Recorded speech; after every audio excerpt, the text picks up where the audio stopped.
राजा विक्रमादित्य अन्य राजाओं की भांति भोग विलास में लीन नहीं रहते थे।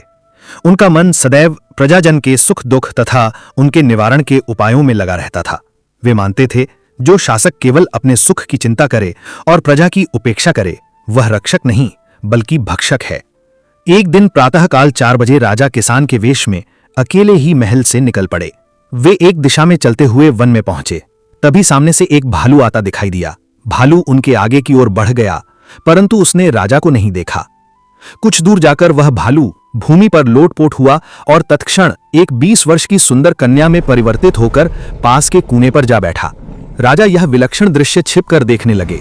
तभी वहां 2 सैनिक आए, जो सगे भाई थे और अवकाश लेकर घर लौट रहे थे।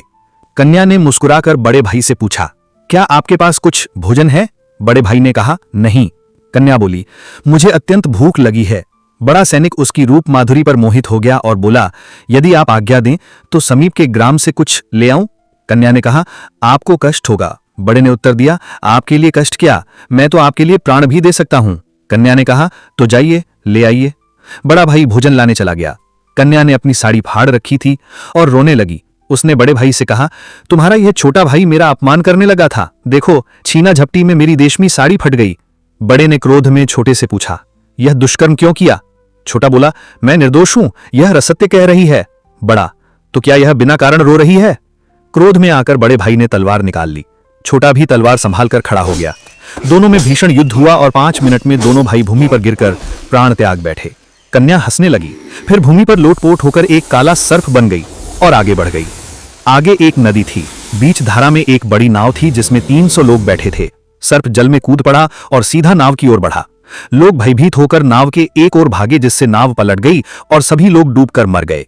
सर्प किनारे आकर फिर लौटा और इस बार एक वृद्ध ज्योतिषी बन गया।